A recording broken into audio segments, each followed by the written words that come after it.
अस्सलाम वालेकुम। Brain haemorrhage एक ऐसी कंडीशन है जिसमें ब्रेन के अंदर मौजूद कोई ब्लड वेसल फट जाती है, जिसकी वजह से ब्रेन में ब्लीडिंग होने लगती है। ब्लीडिंग या तो ब्रेन टिश्यूज में होती है या फिर ब्रेन को प्रोटेक्ट करने वाली कवरिंग में। ब्रेन की कवरिंग को मेनिंजीज कहा जाता है और ये कवरिंग 3 लेयर्स पर मुश्तमिल होती है। इन 3 लेयर्स में ये जो मिडल लेयर होती है इसे एरेचोनाइड मैटर कहा जाता है। ये लेयर हाईली वेस्कुलर होती है, यानी इस लेयर में बहुत ज़्यादा मिकदार में ब्लड वेसल्स ट्रैवल कर रही होती हैं, जिसकी वजह से बाज़ औक़ात इस लेयर में मौजूद ब्लड वेसल्स फट जाती हैं, जिसकी वजह से ब्लड लीक होकर इस लेयर में इकट्ठा होना शुरू हो जाता है। ब्लीडिंग ब्रेन टिश्यूज में हो या एरेचोनाइड मैटर में, दोनों किस्म की ही ब्लीडिंग्स ब्रेन को नुकसान पहुंचाती हैं। अगर ब्लीडिंग ब्रेन टिश्यूज में हो जाए तो इस केस में ब्रेन के सेल्स ऑक्सीजन न मिलने की वजह से मरना शुरू हो जाते हैं।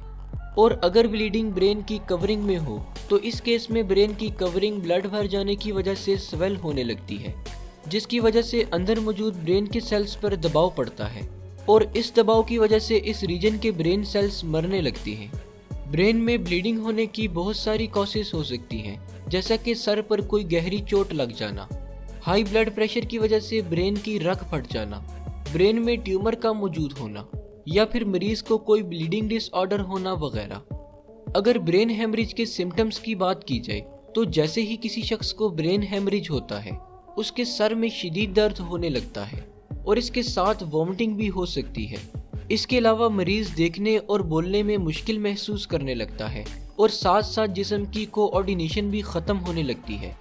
अगर ये सारी सिम्टम्स किसी शख्स में शो हो रही हों तो इसे फ़ौरन डॉक्टर के पास ले जाना चाहिए, क्योंकि अगर ब्रेन हेमरेज की ट्रीटमेंट में ज़रा सी भी देर हो जाए तो पेशेंट की डेथ भी हो सकती है।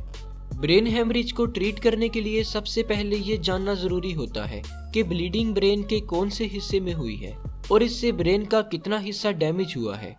ये सब चेक करने के लिए डॉक्टर सीटी स्कैन या MRI करते हैं और जब डॉक्टर्स देख लेते हैं कि ब्लीडिंग किस हिस्से में है और कितनी है तो इसके बाद ट्रीटमेंट शुरू कर दी जाती है।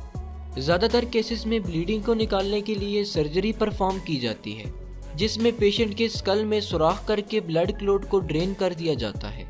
ट्रीटमेंट के बाद अगर मरीज में कोई फिजिकल एबनॉर्मेलिटीज रह जाए, जैसा कि चलने फिरने और बोलने में मुश्किल हो, तो इसे दूर करने के लिए फिजिकल और स्पीच थेरापी की जाती है, जिससे जल्द ही मरीज सेहतयाब होकर अपनी रोज़मर्रा की एक्टिविटीज़ ठीक से परफॉर्म करने लगता है।